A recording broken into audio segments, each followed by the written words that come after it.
Como ya se determinaron las invertancias de las bobinas acopladas, ahora lo que vamos a hacer es agrupar en cajones de admitancias. Recuerden que ya se había dado sentidos y numeración.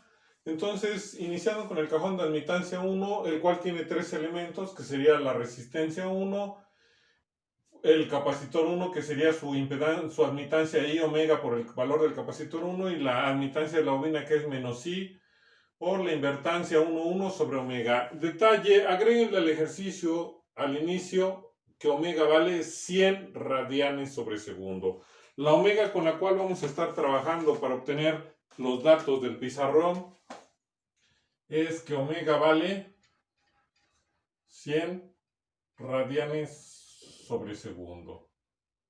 Entonces se lo agregan por favor en su libreta para que esté completo. Y entonces, haciendo operaciones, tenemos que la resistencia 1 vale 10. Ustedes lo checan en su libreta y de acuerdo al video, cuando lo vayan anotando, pues ya no tienen problemas. Es 10 más, al sustituir valores nos va a quedar 80i y menos 20i, lo cual nos queda que el cajón de admitancias 1 va a ser igual a 10 más 60i. El cajón de admitancia 2, en este caso, solo vamos a dejar a la bobina.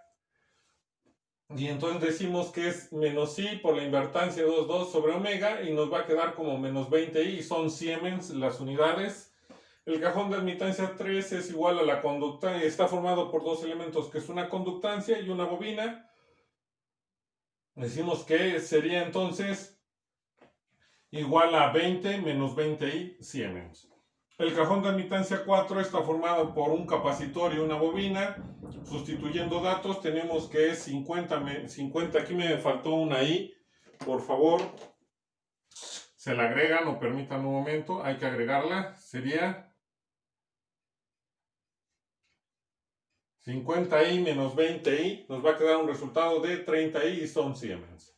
El cajón de admitancia 5 es una conductancia y una bobina, la 5 que está acoplada, y tenemos entonces que al sustituir el dato de la frecuencia y de la invertancia va a ser 30 menos 30i y son Siemens. El cajón de admitancia 6 es una bobina solamente, la bobina 6, y decimos al sustituir datos de la invertancia y omega que nos queda menos 30i Siemens.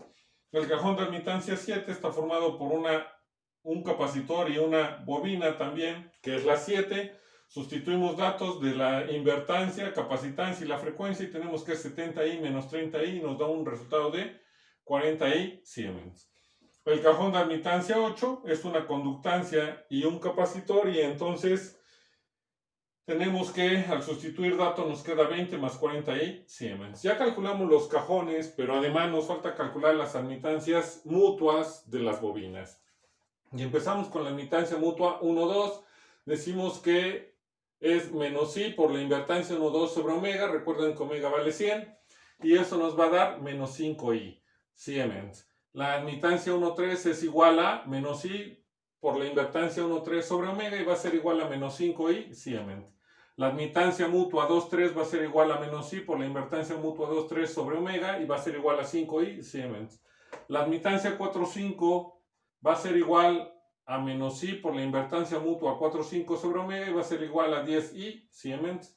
Y por último, la admitancia mutua 6,7 es igual a menos i por la invertancia mutua 6,7 sobre omega va a ser igual a menos 20i Siemens. Aquí detalle, en nodos tenemos tres situaciones. La primera es cuando nos den las bobinas acopladas en Henrys y nosotros podemos asignar los sentidos arbitrarios de la forma en que queramos. Podemos dejar todo positivo o todos negativos o positivos y negativos y hacemos todo el proceso matemático para obtener las invertancias y después las admitancias.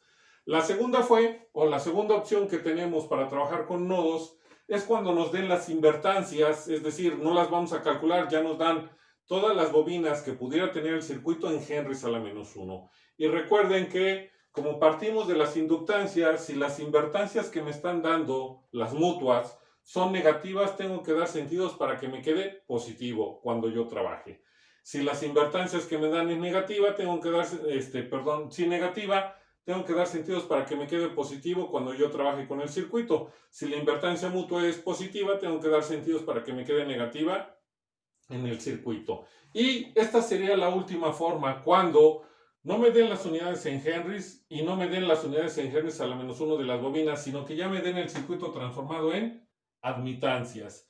Y si me dan el circuito transformado en admitancias, me enfoco en las admitancias mutuas y si ustedes observan, por eso no lo borré, la admitancia mutua 1,2, la admitancia mutua 1,2 es negativa, lo mismo que la inductancia 1,2.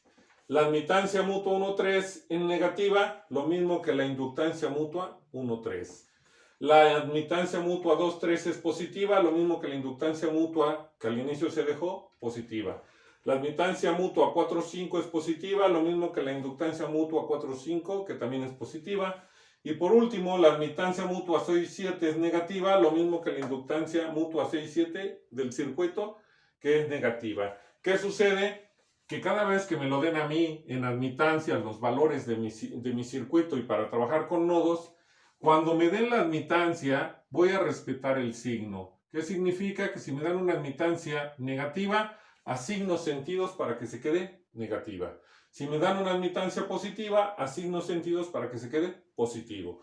De todas formas, vamos a hacer unos ejercicios así, pero este sería el que abarca todo el proceso. Cuando yo tengo que asignar sentidos, calcular las invertancias y después de las invertancias, calcular las admitancias.